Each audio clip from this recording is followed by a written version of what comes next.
Hello everybody, welcome to Rising Hawk Tarot. This video is for the Earth astrology sign of the Elk, and it is for the month of March. So I'm going to be doing a Celtic cross spread using the Fairy Wicca Tarot for the initial spread, and then I will be using the 1909 Tarot to clarify, and at the very end of the reading, I will pull three main themes from the Moonology Oracle. All right, so let's go ahead and get started for the Elks for the month of March. We start with your current general energies, and here we have the 10 of Air, which would be the 10 of Swords. The 10 of Swords represents something being dead, done, and over with. Again, you're kind of starting the month with an ending.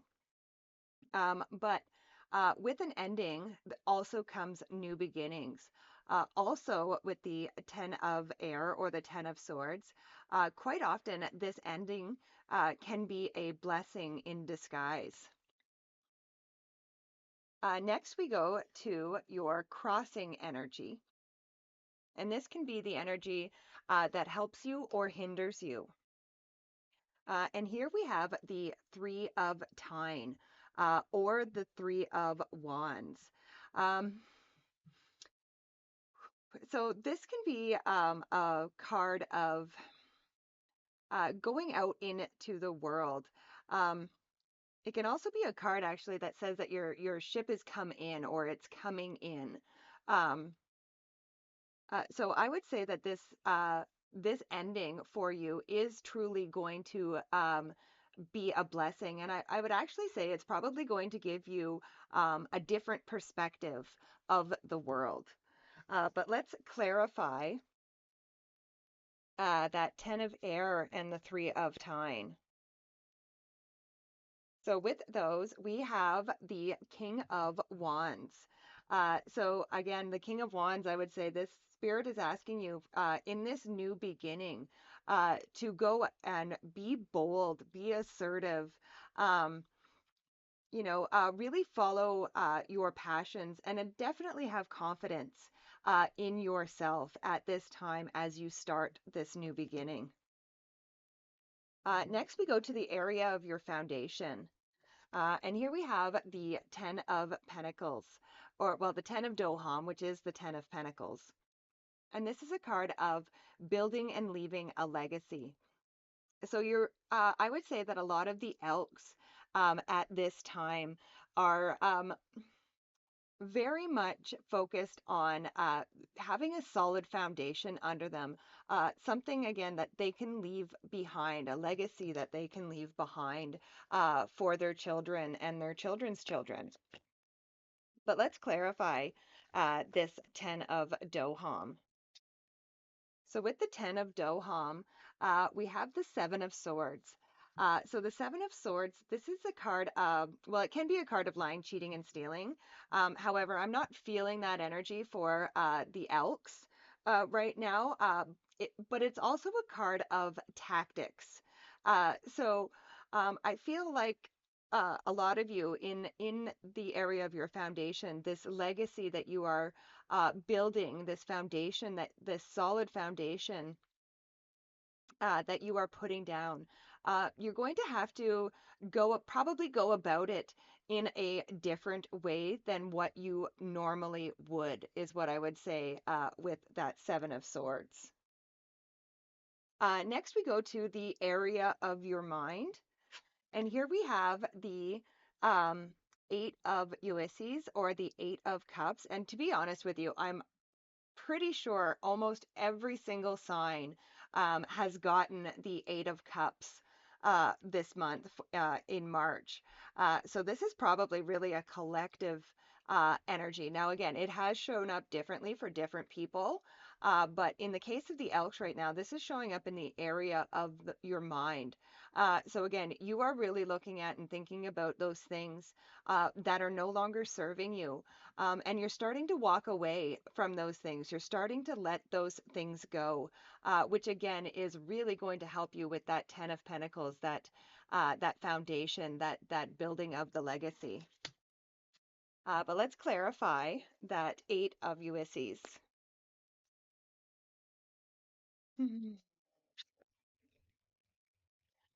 So with the Eight of Ulysses, we have the Page of Cups. And the Page of Cups, he is the dreamer.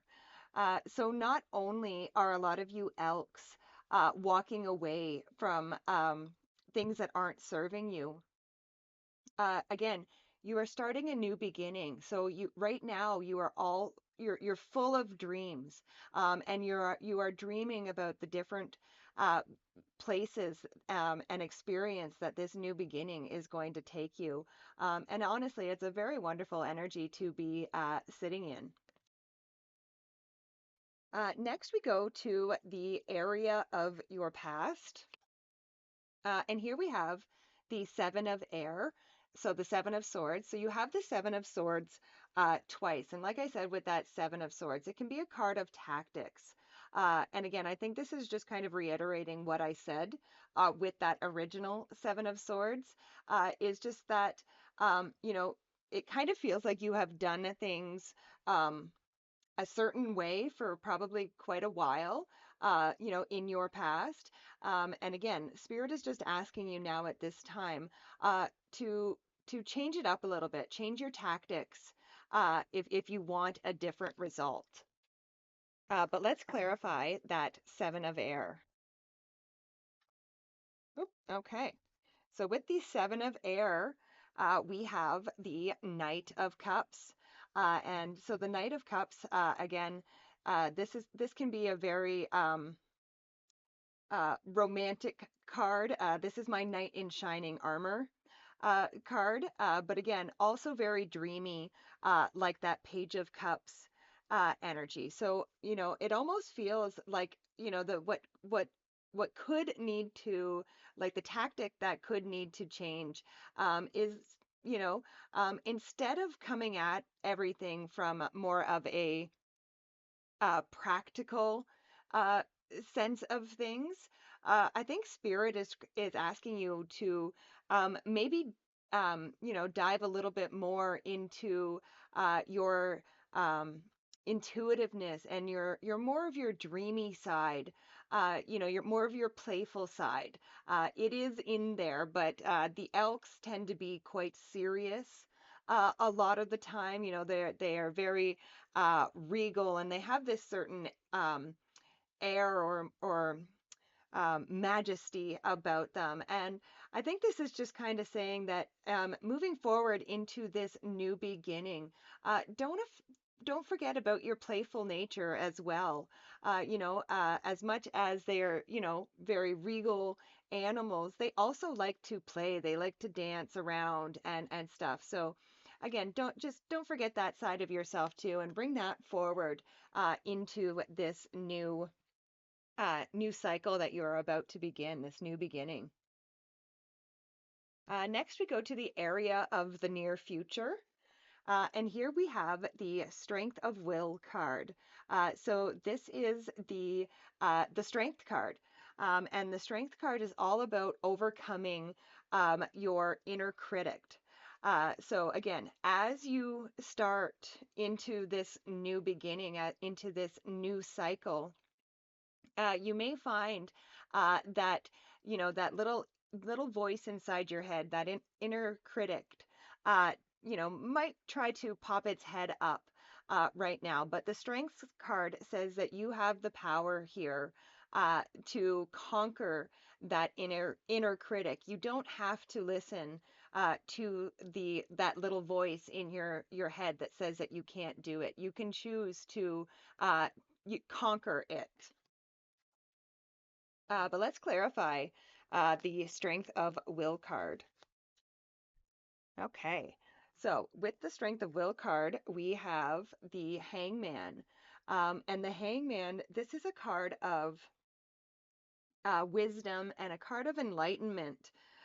So again, when this, when and if this little inner critic pops up for you, it may mean you just have to pause for a little bit and try to find out what that little voice, what lesson is it actually trying to teach you?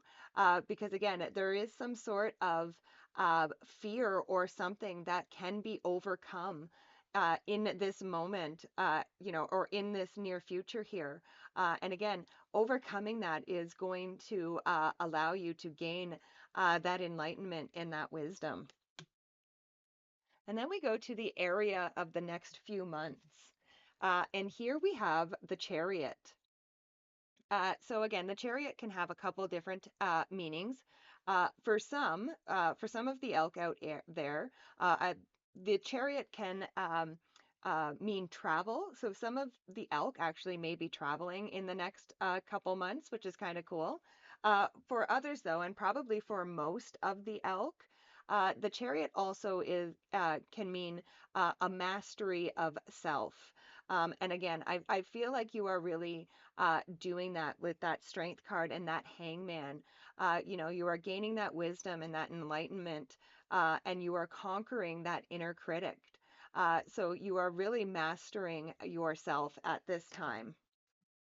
But let's clarify the chariot. So with the chariot, we have the Three of Pentacles.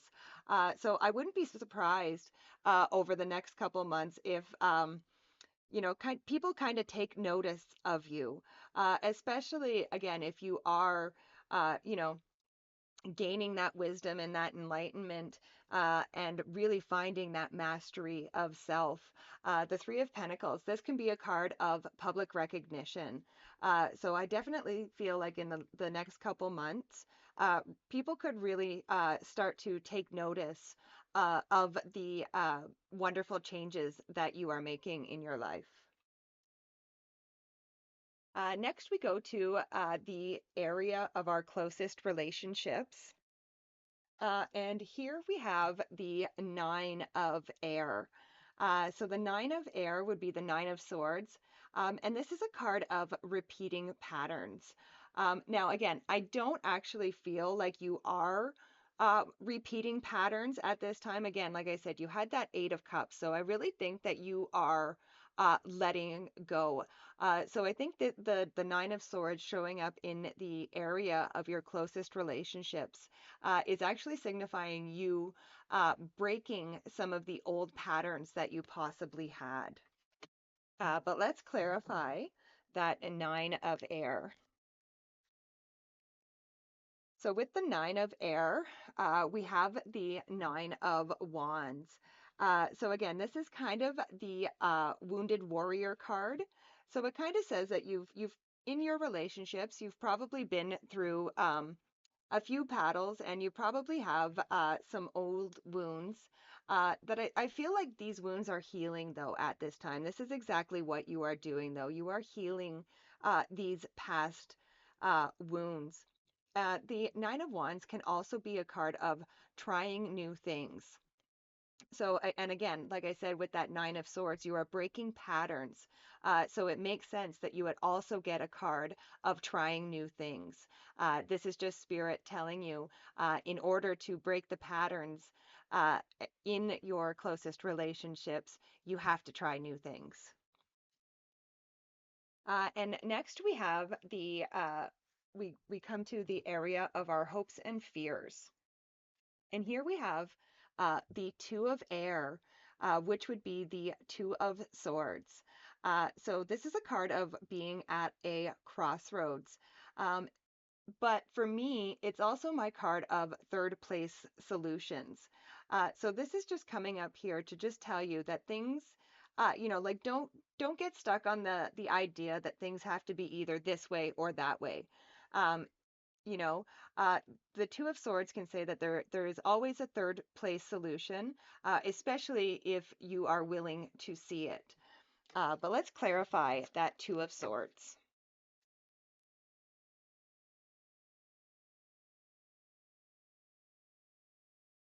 So with the Two of Swords, we have the Ace of Swords. So clarity. Again, the aces are also new beginnings. but the Ace of Swords in particular would be very clear. Okay, so I do feel like again, you already I feel like you kind of already know. So the Two of Swords can also be a card that says to use your intuition. It kind of already says that you know which direction to take in this new beginning. You just need to get clear with yourself. And once you have this clarity, off you go. All right. So now we go to the outcome card, the last card in the spread. And here we have the Banshee Crone. So this would actually be the death card. And the death card, I mean, it can represent death, but really it represents endings. And more importantly, though, endings and new beginnings. So you started with in your current general energy with the Ten of Swords, which is endings and blessings and new beginnings. And then you end the outcome with the Banshee Crone, the death card, which again, this is like a it's not just an ending, though. This is a transformation. So I feel like by the end of March, many of you elk are going to go through some powerful, really powerful transformation. But let's clarify that Banshee Crone energy. All right. So with the Banshee Crone, what do you know? We have the Ten of Swords again. So you start with the Ten of Swords and you end with the Ten of Swords. And again, this is just really kind of spirit just saying, I really meant what I said. There is something that is definitely coming to an end at this time, but this is going to be a wonderful and beautiful end because it is going to bring so many blessings in for you. So I love it. I love it. All right, now we will pull the three main themes for the elk for the month of March. All right, so we start with bring love into the situation. Yes, so definitely, as far as this is concerned, I would say make sure that you are giving yourself a lot of self-love and a lot of self-care. And again, with those Seven of Swords, the different tactics, again, definitely try to bring love into any situation that you are working with this month. And again, be a little bit dreamy. It's okay. Next, we have the balsamic moon, a time for healing. And again, I don't really see any cards of healing in here. However, you do have that strength card, and that's conquering that inner critic. So I do feel like you are healing from that. You also could be healing from that Eight of Cups, the walking away from things that aren't serving you. And again, I just feel like you are experiencing just an overall um, healing and blessing in general. All right, and we have um, your the full moon in Taurus. Your dreams need a practical plan. Now, the funny thing about that is I actually feel the exact opposite for the elk. I feel like this is less a time to be practical and more a time to be dreamy. However, dream and then bring the practicality in it, but allow yourself to dream first, and then like I said, then you can work on the practical plan to bring those dreams about. So, great readings, Elk. Thank you so much for joining me. Please be sure to like, share, and subscribe. It really does help the channel out. And also, leave a comment. Let me know what you thought about this month's reading. I love and appreciate each and every one of you, and I will see you next time. Bye for now.